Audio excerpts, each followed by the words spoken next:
Ampuliriza omulungi, nkwaniriza mu katabo kaffe omuzimu gwa Kasooba. Katono nnyo okujjukiza we twakoma mu kitundu kyaffe ekyayita. Waali wayitiddewo ddala akaseera bukyanva mbaale era ebbanga eryaddirira natandika okubeera nga neeyigiriza engeri ez'enjawulo ez'okuggulamu bbuutu z'emmotoka ez'enjawulo. Buli lwe nafunangawo akadde nga ŋŋendako ewa mukwano gwange makanika gye nabeereranga ddala okutuusa we nayiga enzigula ya bbuutu ez'enjawulo n'okusingira ddala ey'emmotoka yange. Lumu nga nveewo obulenzi gye nateranga okukyalakyalako enfunda ez'enjawulo, nazindibwa abazigu abangobera akaseera n'oluvannyuma ne babeera nga basobola okunkwata. Bano bansibira mu bbuutu y'emmotoka gye neekaanya oluvannyuma ennyo nti yali yange yennyini, naye ate ebyembi okugezaako okwenoonyoonya akuuma kange ke nnali nkozesa mu kuggula bbuutu nga saatambudde nako. Nkwaniriza mu kitundu kyaffe ekyokubiri ekyessuula bbuutu y'emmotoka ensesema. Mba nterebukidde ddala naye nga nkyatabaaza engalo ezitalina kizisuubira kukwatako ne zikoona ku kuuma akaali keewagise mu nsonda ya bbuutu. Nakasika mpola nga n'entonnosi zinkuba ne kasowokayo. Mu kifo ky'okusanyuka natandika ate kweraliikirira obanga kanaakola obanga waliwo ampulidde nga nkukuta. Nategereza era bwe saawulirayo kanyego ne ntandika okunyeegeekereza bbuutu n'akuuma nga bwe nsiriikiriramu okuwuliriza n'okuwummulamu. Ddaaki akasiba keenasula, bbuutu ne yeggula. Neekakaba ne ntuula ne nningiza ebweru. Emmotoka gye nalimu ye yali ekoobeeredde ddala ebbali okumpi ate ng'erinaaniddwa emmotoka endala eziwerako. Abantu bonna baali munda mu bbaala ebidongo gye byali bisindogomera nga n'obulali buyita kuli. Nava mpola mu bbuutu ne nzika nga njugumira nzena n'amagulu biwuulowuulo.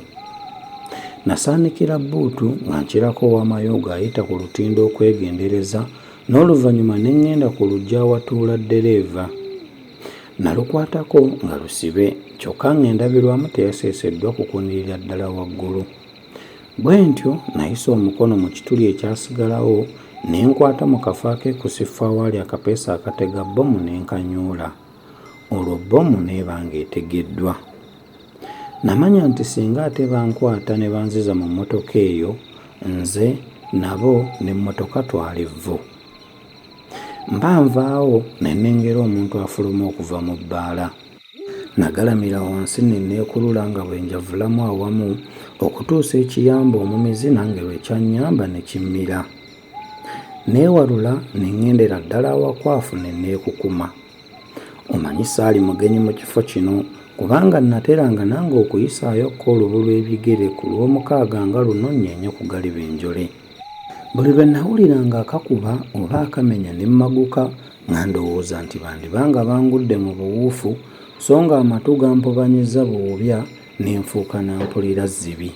Obudde buba buli eyo mu ttumbi, mmotoka ne zitandika okugulumbukuka era ngenda okuwulira nga neeyanga esimbula yejjawo.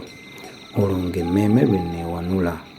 Luno twali tusisinkanye era obanga bulijjo baali balya myungu, ku luno baali balidde butanga.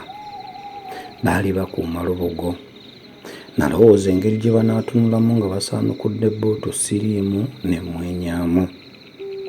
Navaawo ng'obudde bukya era naggukira Lungujja ewa mukwano gwange eyampa ebyambalo ebirala n'anfumbira ne kaawa mbugume era nankeeza okuntwala e Bugerere njire nga neewogomako eyo nga bwe nnekkaanya embebbera y'ebintu. Ebyatuuka ku Gakkondo nabisoma mu mawulire nga wayiseewo ennaku. Byali bigamba bwe biti. Luli mu ttumbi abantu b'omu kitundu ky'emitala Mariya abalinaanye oluguudo lw'e Masaka baawulira okubwatuka ng'okweraddu era abaakeera mu kifo we kwali baalaba ekikanga bwe kitagambika. Awo wonna okwetooloola ekifo waali wabunye obuwerowero, obutundutundu bw'ebyuma by'emmotoka ey'obuyonjo, obugumbagumba, obufiififi bw'ennyama y'abantu era nga n'obumu bulengejjayo waggulu mu busanso bw'emiti. Kyali tekisoboka kwawula yadde okumanya omuwendo gw'abantu abaali mu mmotoka eyo gye baali bava ne gye baali bagenda. Tewali era amanyi ntawe Namuzisa eno kwe yava, wabula bonna abaatuuka we yagwa bassa kimu nti yali yeesingidde ddala obubi mu byafaayo by'obubenje bw'ebidduka mu Uganda. Bwe nagattagatta ebyo n'ebyanyumizibwanga ne ntegeera nga mmotoka yange we yazikirira n'abaagirimu. Ekigambo kya mmotoka eno okutokomokera ku ludda lw'e Masaka kyandeetera ekirowoozo ky'okwagala okubegerako erudda eyo, naye ng'enkonge eyeekiiseewo bwe butabaayo na mulimu kiguumaza mwe nnyinza kwerimbika. Naye ng'ab'edda bwe baalugera nti obutannaziba, nange mba ndi awo ntunulaga ntaala nga yiiyo ono. Yali amegeredde bulungi atunuza ssanyu, anekeredde mu boodingi enzirugavu etuukira ku langi ye era alabikira ddala ng'ebyembaale yabyeyambulula. Twalabaganira mu maddu kubanga twali tetuddangayo kusisinkana kasookedde twamuka Mbaale. Bwe twamala okulamusaganya, omugenyi n'annyanjulira amatooke n'omutasalanjala bakadde be bampeereza. So nga banjagala, olaba baweereza omuntu gwe batalabangako. Ko ye, mazima nno wannyamba, nali nja kufiira eyo nze era kati singa nafa dda. Ko nze, wali mulwadde? Ko ye, newankubadde saali, gw'ate oba abawala ababiri abansookayo tebaamanyikako gye badda, olwo nze ne sigamba nti nange lye nandikutte, naye bambi nno wamponya si byakwogera. Ko nze, awo nno wompeerera. Ko ye, kukuweereranga ki? Kale saba ky'osinga okwagala nkikuwe. Ko nze, weepanka, nga nno bwe kinaakulema. Ko ye, ha nnyabo, nga kinnema kitya? Ko nze, tekiikuleme, ne bwe kiba nga kigula masanga. Ko ye, era nagongezaako. Ko nze, ng'ate bwe kiba muntu nga ggwe. Ko ye, nnyabo, omuntu, kale nange ng'ontwala. Naye oba ndikuweera ky'okukulaga okusiima kwange, simanyidde ddala okuggyako mpozzi nga ggwe okiŋŋambye. Ko nze, kukikugamba gwe tonjiyiza. Ko ye nti, bambi nnyinza okukuyiyiza ggwe ate n'otakyagala. Ko nze, butakyagala, sirabanga agaana kiyiiyize. Ko ye, nnyabo, weebali nno.